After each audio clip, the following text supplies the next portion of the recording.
উচ্চ মাধ্যমিক 2025 পরীক্ষা একদম দোরগোড়ায়। পরীক্ষার ঠিক আগের মুহূর্তে নিয়ে চলে এলাম উচ্চ মাধ্যমিক ভূগোল বিষয়ে সম্পূর্ণ বই থেকে বাছাই করা সেরা 50টি এমসিকিউ টাইপ প্রশ্নের সাজেশান। ভিডিওতে বলা প্রতিটা প্রশ্ন পরীক্ষার জন্য ভীষণ গুরুত্বপূর্ণ, পরীক্ষাতে আসার মতো প্রশ্ন। প্রথমেই বলে রাখি, এমসিকিউ হোক বা এসএকিউ, শর্ট টাইপ প্রশ্নের কোনো রকম সাজেশান হয় না। তবুও আমরা চেষ্টা করেছি পরীক্ষার ঠিক আগের মুহূর্তে তোমাদের জন্য সম্পূর্ণ বই থেকে বাছাই করা সেরা কিছু এমসিকিউ টাইপ প্রশ্ন উত্তর সহ শেয়ার করার। সো প্রথম থেকে পরপর প্রশ্নগুলো আমরা দেখে নেব। প্রথম প্রশ্ন, অদ্রবণীয় লৌহ যৌগের দ্বারা সৃষ্ট ভূপৃষ্ঠে সঞ্চিত কর্দমাক্ত লোহিত বর্ণের মৃত্তিকাকে বলা হয়? উত্তর হবে টেরারোসা। এরপর দ্বিতীয় প্রশ্ন, ভারতের একটি উল্লেখযোগ্য কাস্ট অঞ্চল হলো? উত্তর হবে চেরাপুঞ্জি। এরপর 3 নম্বর প্রশ্ন, চুনাপাথর গঠিত গুহার দ্রবীভূত চুন তির্যকভাবে বৃদ্ধি পেলে যে ভূমিরূপটি গঠিত হয় হেলিকটাইট। এরপর 4 নম্বর প্রশ্ন, ভৌমজলের ক্ষয়ের ফলে উপপৃষ্ঠীয় খাঁজগুলিকে বলে? উত্তর হবে ল্যাপিস। এরপর 5 নম্বর প্রশ্ন, কোনো দ্বীপ যখন সামুদ্রিক সঞ্চয়ের ফলে মূল ভূখণ্ডের সঙ্গে যুক্ত হয় তখন সংযোগকারী ভূমিরূপকে বলে? উত্তর হবে টম্বলো। পরের প্রশ্ন, যে প্রক্রিয়ায় প্লাবনভূমি গঠিত হয়? উত্তর হবে আরোহণ। যারা একটু পড়াশোনা করেছো নিশ্চয়ই বুঝতে পারছো এখানে থাকা প্রশ্নগুলো কতটা গুরুত্বপূর্ণ, কাজেই খুব ভালো করে পড়ে নেবে। এরপর 7 নম্বর প্রশ্ন, গ্রেড কথাটি প্রথম ব্যবহার করেন? উত্তর হবে গিলবার্ট। পরের প্রশ্ন, বর্তমান ভূ গঠনের সঙ্গে সামঞ্জস্য নেই এমন নদীকে বলে? উত্তর হবে অধ্যারোপিত নদী। এরপর 9 নম্বর প্রশ্ন, মৃত্তিকা সৃষ্টির একটি নিষ্ক্রিয় নিয়ন্ত্রক হলো? উত্তর হবে ভূপ্রকৃতি। পরের প্রশ্ন, নদীর পুনর্যৌবন লাভের সময় নিক বিন্দুতে সৃষ্টি হয়? উত্তর হবে জলপ্রপাত। নেক্সট, পিট বা বগ মাটির সৃষ্টি হয়? উত্তর হবে জলাভূমিতে। পরের প্রশ্ন, স্বাভাবিক ক্ষয়চক্রের শেষ সমপ্রায় ভূমিতে গঠিত হয়? উত্তর হবে মোনাডোনক। এরপর 13 নম্বর প্রশ্ন, মিশরের উপর দিয়ে প্রবাহিত স্থানীয় বায়ু হলো? উত্তর হবে খামসিন। 14 নম্বর প্রশ্ন, এল নিনো এক প্রকার? উত্তর হবে উষ্ণ সমুদ্র স্রোত। এখানে থাকা প্রতিটা প্রশ্নই গুরুত্বপূর্ণ, খুব ভালো করে পড়বে। এরপর 15 নম্বর প্রশ্ন, উচ্চ তাপমাত্রায় জন্মানো উদ্ভিদকে বলে? উত্তর হবে মেগাথার্মস। বাকি প্রশ্নগুলো দেখে নেব, তার আগে বলবো তোমরা যারা ভূগোল বিষয়ে বড় প্রশ্ন নিয়ে চিন্তিত তোমাদের জন্য ইতিমধ্যে আমরা ভূগোল বিষয়ে লাস্ট মিনিট সাজেশন ভিডিও দিয়েছি, যেখানে বড় প্রশ্ন অর্থাৎ 7 মানের বড় প্রশ্নের জন্য কোন গুরুত্বপূর্ণ প্রশ্নগুলো পড়তে হবে পরীক্ষার আগের মুহূর্তে সেই নিয়ে ভিডিও দিয়েছি। লাস্ট মিনিট সাজেশন হিসাবে অবশ্যই প্রত্যেককে বলবো ভিডিওটি দেখে নিও। ভিডিওতে বেশি নয়, কিছু প্রশ্ন দেওয়া রয়েছে, দাগ নাম্বার ওয়াইজ প্রতিটা দাগ থেকে 4 থেকে 5টি করে প্রশ্ন দেওয়া রয়েছে, যেখান থেকে একটি প্রশ্ন তোমরা অবশ্যই পরীক্ষাতে কমন পাবে। কাজেই তোমরা যারা সেই ভিডিওটি এখনও পর্যন্ত দেখোনি অবশ্যই ভিডিওটি দেখে নিও। ভিডিওর লিঙ্ক আমি এই ভিডিওর ডেসক্রিপশানে দিয়ে রাখবো, এছাড়াও তোমরা চ্যানেলে গিয়ে ভিডিওটি দেখে নিতে পারো।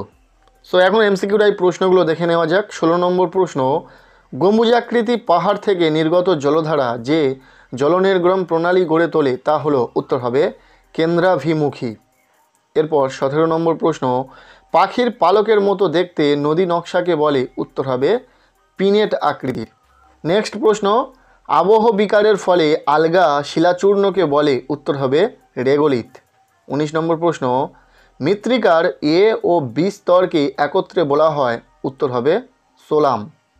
20 নম্বর প্রশ্ন, একটি আঞ্চলিক মৃত্তিকার উদাহরণ হলো? উত্তর হবে পর্জল। নেক্সট, মাটিতে হিউমাস বেশি থাকলে মাটির রং হয়? উত্তর হবে কালো। এরপর 22 নম্বর প্রশ্ন, মৃত্তিকার যে স্তরে উদ্ভিদ ও প্রাণীর দেহাবশেষ আংশিক বা সম্পূর্ণ বিয়োজিত হয়ে হিউমাসে পরিণত হয় সেই স্তরটি হলো? উত্তর হবে ও স্তর। এরপর 23 নম্বর প্রশ্ন, ভূমধ্যসাগরীয় জলবায়ু নির্দেশক বৃক্ষ হলো? উত্তর হবে জলপাই। এরপর 24 নম্বর প্রশ্ন, ক্রান্তীয় ঘূর্ণবাতের কেন্দ্রস্থলে শান্ত পরিবেশযুক্ত স্থান হলো? উত্তর হবে চক্ষু। নেক্সট 25 নম্বর প্রশ্ন, চুন ও লবণের অধিক্যে গড়ে ওঠা মৃত্তিকা হলো? উত্তর হবে পেডোক্যাল মৃত্তিকা। নেক্সট 26 নম্বর প্রশ্ন, ক্রান্তীয় ঘূর্ণবাত সৃষ্টির ক্ষেত্রে সমুদ্রপৃষ্ঠের তাপমাত্রা অন্ততপক্ষে যত হওয়া প্রয়োজন তা হলো? উত্তর হবে 27°C। প্রতিটা প্রশ্ন ভীষণ গুরুত্বপূর্ণ, খুব ভালো করে পড়বে। এরপর 27 নম্বর প্রশ্ন, ওজোন গ্যাসের আবিষ্কারক হলেন, উত্তর হবে স্কোনবি। 28 নম্বর প্রশ্ন, হ্যারিকেন নামক ক্রান্তীয় ঘূর্ণিঝড়ের জন্ম দেয়, উত্তর হবে ক্যারিবিয়ান সাগর। 29 নম্বর প্রশ্ন, নাতিশীতোষ্ণ ঘূর্ণবাতের অন্তর্লীন পর্যায়ে যে সীমান্ত সৃষ্টি হয় তা হলো, উত্তর হবে অক্লুডেড সীমান্ত। পরের প্রশ্ন, যে শ্রেণীর উদ্ভিদ বৃষ্টিপাতযুক্ত স্যাঁতস্যাঁতে মাটিতে জন্মায় তা হলো, উত্তর হবে হাইড্রোফাইট। 31 নম্বর প্রশ্ন, লবণাক্ত জলাভূমি অঞ্চলে জন্মায় এমন উদ্ভিদ শ্রেণীকে বলে, উত্তর হবে হ্যালোফাইট। এরপর 32 নম্বর প্রশ্ন, গোলাপি পোশাক পরিহত কর্মী যে স্তরের অর্থনৈতিক কাজের সঙ্গে জড়িত, উত্তর হবে তৃতীয় স্তর। 33 নম্বর প্রশ্ন, কোনো বৃহদায়তন ভৌগোলিক পরিবেশে প্রজাতির বিভিন্নতাকে বলে, উত্তর হবে গামা বৈচিত্র্য। নেক্সট 34 নম্বর প্রশ্ন, পৃথিবীর মধ্যে সর্বাধিক জীববৈচিত্র্য দেখা যায়, উত্তর হবে নিরক্ষীয় অঞ্চলে। প্রতিটা প্রশ্ন ইম্পর্টেন্ট, খুব ভালো করে পড়ো। এখান থেকে আশা করব কিছু প্রশ্ন তোমরা অবশ্যই পরীক্ষাতে পাবে। এমন নয় যে এই 50টি প্রশ্ন পড়লেই তোমরা অধিকাংশ প্রশ্ন কমন পাবে, এমন হয় না, কিন্তু কিছু প্রশ্ন অবশ্যই এখান থেকে কমন পাবে। তোমরা জানো এর আগে যত ভিডিওতে আমরা যে সমস্ত বিষয় এমসিকিউ টাইপ প্রশ্ন শেয়ার করেছি, সেই সমস্ত বিষয় থেকে কিন্তু এমসিকিউ টাইপ প্রশ্ন কমন এসেছে পরীক্ষাতে। বিশেষ করে বাংলা থেকে কিন্তু প্রচুর প্রশ্ন কমন এসেছিল, তোমরা অনেকেই জানিয়েছিলে কমেন্ট করে। যাই হোক, বাকি প্রশ্নগুলো দেখে নাও। একটি মনুষ্য সৃষ্ট বিপর্যয়ের উদাহরণ হলো, উত্তর হবে ভোপাল গ্যাস বিপর্যয়। 36 নম্বর প্রশ্ন, বিরল প্রজাতির উল্লেখ থাকে, উত্তর হবে রেড ডেটা বুক। এরপর 37 নম্বর প্রশ্ন, করবেট জাতীয় উদ্যান ভারতের যে রাজ্যে অবস্থিত তা হলো, উত্তর হবে উত্তরাখণ্ড। পরের প্রশ্ন 38 নম্বর প্রশ্ন, শস্য প্রগাঢ়তা সর্বাধিক হয়, উত্তর হবে নিবিড় কৃষিতে।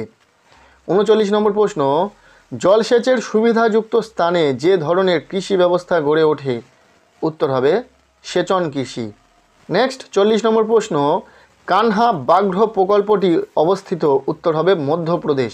41 নম্বর প্রশ্ন, শস্য সমন্বয় ধারণার অবতারণা করেন, উত্তর হবে জেসি উইভার। ভারতের নীল বিপ্লব যে উৎপাদনের সাথে জড়িত তা হলো, উত্তর হবে মাছ। এরপর 43 নম্বর প্রশ্ন, খাদ্য প্রক্রিয়াকরণ শিল্পে ভারতের যে রাজ্য প্রথম, উত্তর হবে মহারাষ্ট্র। 44 নম্বর প্রশ্ন, 12 মাস পাওয়া যায় এমন ফলের চাষকে বলে, উত্তর হবে পোমাম কালচার। 45 নম্বর প্রশ্ন, সমপরিবহন ব্যয়যুক্ত রেখাকে বলে, উত্তর হবে আইসোটিন। পরের প্রশ্ন 46 নম্বর প্রশ্ন, আমেরিকা যুক্তরাষ্ট্রে উদ্যান কৃষিকে বলা হয়, উত্তর হবে ট্রাক ফার্মিং।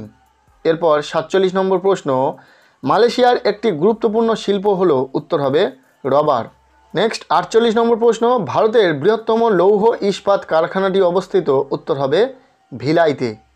49 নম্বর প্রশ্ন, টাইফুন নামে ক্রান্তীয় ঘূর্ণিঝড়টি পশ্চিমবঙ্গ ও বাংলাদেশে পরিচিত যে নামে, উত্তর হবে কালবৈশাখী।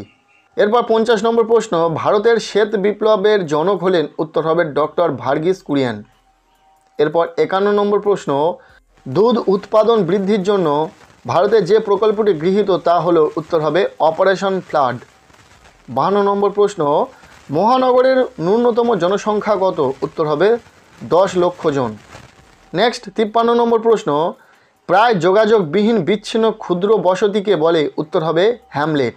এরপর 54 নম্বর প্রশ্ন, ভারতের দীর্ঘতম জাতীয় সড়ক পথ হলো, উত্তর হবে NH 44। 55 নম্বর প্রশ্ন, ভারতের সিলিকন ভ্যালি নামে খ্যাত, উত্তর হবে বেঙ্গালুরু। এরপর শেষ প্রশ্ন, দক্ষিণ ও দক্ষিণ পূর্ব এশিয়ার জনবহুল দেশগুলিতে যে পদ্ধতিতে অধিক চাষ হয় তা হলো, উত্তর হবে নিবিড়।